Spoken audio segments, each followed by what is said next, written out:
Hello दोस्तों, तो आज हम इस वीडियो में लाए हैं आपके लिए आईएमआरई का सब्जेक्ट का। ठीक, आईएमआरई सब्जेक्ट का जो हमारा जो कॉन्सेप्ट है, क्वेश्चन वो क्या है कि अर्थवायर नहीं बनाया जाता है। जो हमारा अर्थवायर होता है किस कंडक्टर का नहीं बनाया जाता है उसके बारे में कहा है। तो जो विकल्प दिया है वो कितना दिया है, वो विकल्प दिया है कि ये गैल्वनाइज्ड आयरन का, स्टील का, कॉपर का, एल्युमिनियम का। तो हम यूज करते हैं, देखो इसमें ये बनाया नहीं जाता है एल्युमिनियम का। ठीक, ऐसा क्यों? ऐसा इसलिए कि ये जो हमारा ओवरहेड लाइनों में जो कंडक्टरों का यूज होता है, ओवरहेड लाइनों में जो कंडक्टर का यूज होता है वो एल्युमिनियम का ही यूज होता है। अब भाई जब एल्युमिनियम का यही खपत हो गया तो और कहाँ कहाँ खपत करेंगे भाई।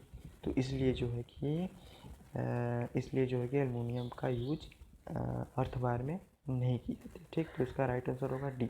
ठीक, तो अगला क्वेश्चन क्या है? अगला क्वेश्चन हमारा है आई ई का पूरा नाम क्या है? आई ई का पूरा नाम हमारा है इंडियन इलेक्ट्रिसिटी। ठीक, अभी हम ये पढ़ने वाले हैं अगले अगले लेक्चर में क्या इंडियन इलेक्ट्रिसिटी के कितने रूल होते हैं, क्या क्या होते हैं उसके बारे में। ठीक, डिटेल पढ़ेंगे। ठीक, तो इसका जो राइट आंसर होगा इंडियन इलेक्ट्रिसिटी होगा। ठीक, तो अगला क्वेश्चन क्या है? अगला क्वेश्चन हमारा यही है कि एनर्जी मीटर ये कब तक ये चलता रहेगा, ये जब तक कि उस पर कोई लोड ना हो। तो ये कथन दिया है कि एनर्जी मीटर कब तक चलता रहेगा, जैसे कि कब तक चलता रहेगा जब तक लोड ना हो। ये कथन जो दिया है वो गलत दिया है। ये क्यों गलत दिया है?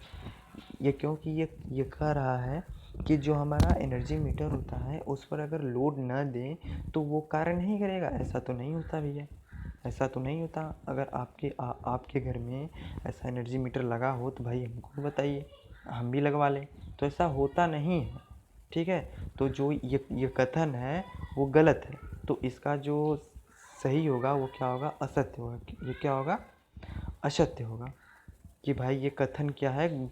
गलत है। एनर्जी मीटर तो भाई चलता है। एनर्जी मीटर क्या है कि ये चलता है। एनर्जी मीटर में होता क्या है कि अगर मान लीजिए एनर्जी मीटर हमने यहाँ से अपने ये ट्रांसफार्मर से न्यूट्रल फेस लिया और यहाँ से हम क्या करेंगे कि अपने घरों में न्यूट्रल फेस क्या कर देंगे कि कनेक्शन यहाँ से लेंगे, कनेक्शन लेके हम लोड के थ्रू कूलर सूलर कुछ भी लगा लेंगे। तो जब लगाएंगे तब भी वर्क करता है, अगर नहीं लगाएंगे, लोड न दे, फिर भी एनर्जी मीटर क्या करता है? कार्य करता है। तो यहाँ पर जो है कि कथन क्या दिया है? गलत दिया है। तो इसलिए हमने क्या किया कि हमारा जो राइट आंसर होगा वो असत्य होगा। ठीक, तो अगला क्वेश्चन क्या है? अगला क्वेश्चन हमारा है कि ओवरहेड लाइनों, ये लाइन के ये सारे चालकों के टूटने की सामर्थ्य शक्ति निम्न से ये कम नहीं होनी चाहिए। जो शक्ति होती ओवरहेड लाइनों में, जो शक्तियाँ होती हैं कंडक्टर की शक्तियाँ होती है ओवरहेड लाइनों में, वो ये कम नहीं होनी चाहिए, निम्न में से कम नहीं होनी चाहिए। तो ऑप्शन विकल्प दिया है कि ऑप्शन कितना दिया है, विकल्प कितना दिया है, यहाँ पर दिया है कितना दिया है कि ये 317.5 किलोग्राम, ये एकदम राइट आंसर है। इससे अगर ये इससे कम हुआ तो सामर्थ्य क्या होगी? ओवरहेड लाइनों की सामर्थ्य क्या होगी? टूट जाएगी, बेकार हो जाएगी, नष्ट हो जाएगी। ठीक, तो इसका जो राइट आंसर होगा हमारा कितना होगा? पाँचवा का ए होगा। ठीक, तो अगला क्वेश्चन क्या है हमारा? अगला क्वेश्चन हमारा है कि आइसोलेटर एक स्विच है। आइसोलेटर एक स्विच है। हमने अगले सेमेस्टर में ये पढ़ा था कि जो हमारा आइसोलेटर होता है वो क्या होता है कि जनरेटिंग स्टेशन पे हम लोग यूज करते थे। जनरेटिंग स्टेशन पे हम लोग यूज करते थे कि हमारा जो जनरेटिंग स्टेशन हम वहाँ से लाते थे तो बीच में आइसोलेटर का भी यूज करते थे। उसके बाद तब क्या करते थे कि सीबी लगाते थे, यानी कि सर्किट ब्रेकर लगाते थे। उसके बाद फिर हम आगे कनेक्शन ये बस बार तक लेके जाते थे। ठीक, उसके बाद हम लोग ये बस बार तक लेके जाते थे। तो वहाँ होता क्या था, यहाँ से हम ये हमारा आइसोलेटर है। ठीक, ये हमारा आइसोलेटर है। फिर उसके बाद ये हमारा कंडक्टर के थ्रू हम सर्किट ब्रेकर पर कनेक्शन करेंगे। उसके बाद हमारा ये बस बार तक कनेक्शन जाएगा। तो यहाँ पर होता क्या था कि अगर मान लीजिए कि हमारा सर्किट ब्रेकर ख़राब हो गया, तो इसके रिपेयर करने के लिए हम इस आइसोलेटर को क्या करते थे, ऑफ़ करते थे। क्या करते थे, स्विच ऑफ करते थे। तो यहीं से हमें पता लग गया कि आइसोलेटर का यूज क्या होता है, ऑफ़ करना। तो हमारा जो राइट आंसर होगा वो क्या होगा, पहला होगा। आगे देखेंगे, आगे क्या है, सर्किट ब्रेकर है। सर्किट ब्रेकर है, अब क्या है भाई, सर्किट ब्रेकर है, क्या है, सर्किट ब्रेकर ये कैसे काम करता है, ये करंट पर काम करता है। हम लोग अगले सेमेस्टर में भी पढ़ा था कि जो हमारा सर्किट ब्रेकर होता है वो करंट पर कार्य करता है। तो यहाँ पर वोल्टेज प्रोटेक्ट वो गलत है, करंट प्रोटेक्ट ये वाला सही है।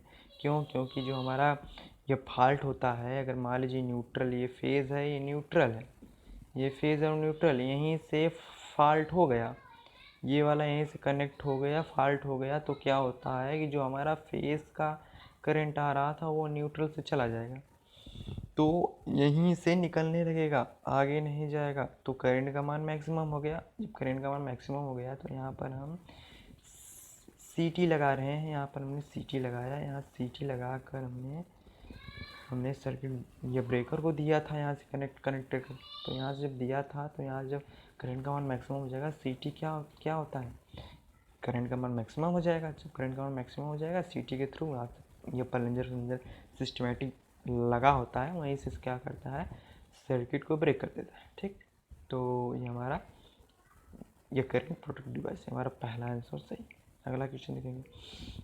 अगला क्वेश्चन हमारा है, निम्न में से केवल का भाग नहीं है। जो केवल का भाग निम्न में से नहीं है, तो इसका जो सही आंसर होगा वो क्या होगा कि वेल्डिंग ये भी है, आर्मिंग ये भी है, शिल्डिंग ये भी है।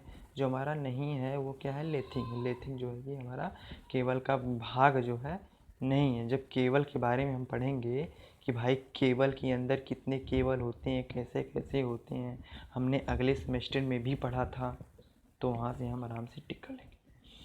तो इसके बारे में अलग वीडियो में बताएंगे। तो अगला क्वेश्चन क्या है, अगला क्वेश्चन हमारा है, सब स्टेशन में लाइटिंग अरेस्टर का कहाँ लगाते हैं। जो हमारा सब स्टेशन होता है वहाँ पर जो हमारा लाइटिंग अरेस्टर होता है वो कहाँ पर लगाते हैं। तो वो जो है कि हम ये जानते हैं, जो हमारा ये सब स्टेशन होता है, जो हमारा सब स्टेशन होता है, देखिए जो हमारा ये सब स्टेशन होता है, कहाँ गया भाई, जो हमारा ये सब स्टेशन होता है वो क्या होता है कि हम जानते हैं कि सब स्टेशन में हमारा ट्रांसफार्मर तो होगा ही भाई, कि स्टेप अप स्टेप ये डाउन करने के लिए। तो वहाँ पर होता क्या है कि ये जब ये प्राइमरी वाइंडिंग पर उच्च वोल्टेज होगा, जब हाई वोल्टेज होगा, और सेकेंडरी वाइंडिंग पर लो वोल्टेज होगा, तो होता है क्या कि जो लाइटिंग जो हमारी आकाशीय बिजली होती है वो क्या करती है कि हमेशा हाई वोल्टेज को ही अपना टारगेट बनाती है, यानी कि वो ये प्राइमरी वाइंडिंग में ही मारेगा।